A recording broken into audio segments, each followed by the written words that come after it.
I'm Sarah Fergani with your headlines on this Tuesday, January 10th. A family is waking up with a huge hole on the side of their house today. A car came crashing through in the middle of the night. It happened just before 1 a.m. on Green Jay Drive on the northeast side. Police say they found the car inside the back of the home. Luckily, no one in that family was hurt, but there's a lot of damage to their home. And the woman driving that vehicle was arrested on suspicion of DWI. Also, a restaurant fire prompts the evacuation of an entire strip center in Converse. Crews say that it was a grease fire that started in the kitchen of Vu's restaurant on FM 78 just before 9:30 Monday night. The fire captain said luckily the ventilation system did its job in enforcing the flames outside the building. No one was hurt.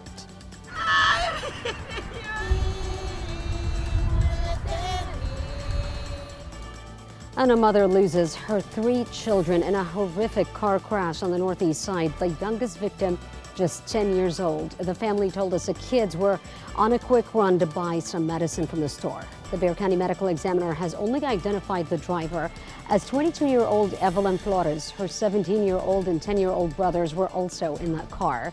And we're told their vehicle mistakenly turned left near Nacogdoches and Thousand Oaks, resulting in a Jeep to hit their car. Multiple eyewitnesses were on the scene that night. I'm very able to imagine, if something like that happened to me or my family. The family is now asking for prayers. Now to a new investigation after several classified documents from President Biden's time as vice president were discovered. The documents were found last fall in a private Washington, D.C. office Biden used at the Penn Biden Center for Diplomacy. Biden was there while he was an honorary professor from 2017 to 2019. A source told CNN fewer than a dozen documents were found when the office was packed up last fall. Lawyers for the president say they have since been handed over to the National Archives. And at the summit of North American leaders this week, President Biden is hoping to work on issues that have plagued both countries. The two countries announced Mexico will accept up to 30,000 migrants per month from Cuba, Nicaragua, Haiti, and Venezuela, while they await amnesty verdicts in the U.S. The Mexican president said he may accept even more migrants who are caught crossing illegally into the U.S. Texas's 88th legislative session officially convenes today as lawmakers get to work. The families of those killed in the Uvalde school shooting are now hoping that lawmakers will pass bills that prevent future mass shootings. They're focused on 3 priorities: red flag laws, expanded background checks, and raising the age to buy assault-style rifles to 21. When it comes to raising the age, Governor Abbott has called it unconstitutional. Family members realize that this will be difficult to gain bipartisan support, but they're not giving up. We're not going to get 100% participation there, but we're going to try our best to get to that point. But it's going to take one by one, meeting individually and then trying to negotiate some kind of deal with them. Victims' families met with Texas House Speaker Dade Phelan last week, where they discussed legislation. They also have the support of State Senator Roland Gutierrez, who represents Uvalde. The Supreme Court is siding with a Texas death row inmate who says he was wrongly convicted based on faulty DNA evidence. Arely Escobar was convicted of raping and murdering 17-year-old Bianca Maldonado in Austin back in 2011. The DNA used to convict him was analyzed at a Travis County lab that later shut down because of widespread issues. In a rare reversal, the district attorney who prosecuted the case filed a brief in support of Escobar. Now the Supreme Court is sending that case back to the Texas Appeals Court for further consideration of a new trial. A Texas mom is using a new billboard to bring attention to the dangers of fentanyl after her child died.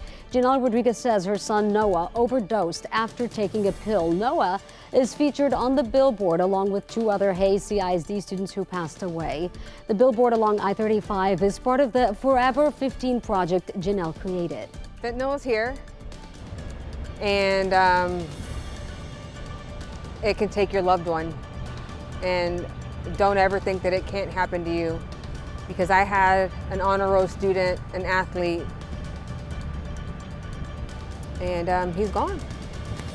And she wants people to know about the dangers of taking pills that were not prescribed to you because they could be laced with fentanyl. There have been at least 4 fentanyl-related deaths in Hayes CISD students over the past year. CPS Energy warning about fake callers pretending to be the utility. They're demanding payment, threatening to shut off your power the same day. And they want to remind you here, the only way to make a payment by phone is for you to call the authorized payment number 877-257-1172. And CPS Energy will never call you from that number or transfer your call to someone else to take your payment. It could be a record-setting night at the Alamo Dome Friday to celebrate the Spurs' 50th anniversary. The San Antonio Spurs are installing the Fiesta-themed basketball court inside the dome. The team is hoping to set an NBA record for regular season single-game attendance. The NBA record is just over 62,000 in 1993. As of yesterday, the Spurs said they were just over 1,000 away from breaking that record. And tonight's Mega Millions jackpot is now $1.1 billion, the third largest in the game's history. The cash option comes out to just over $560 million. And Mega Millions is the only big lottery where second prizes can be as much as $5 million. The Mega Millions drawing is tonight. Want to check in with Maggie Laughlin for today's forecast. Thanks, Sarah. Yeah, well, let's talk coffee this Tuesday morning. And while you're taking your Tuesday sip, it could be about 58. So if you're headed to the afternoon hours, maybe an iced coffee, because we're bumping up to 80s, possibly low 80s for this evening. Now, this is all because of a high pressure system. It's an upper level pattern that is sweeping across the region. Enjoy that afternoon sunshine. And that's your KENS 5 News Now. I'm Sarah Pagani. I'll see you tomorrow.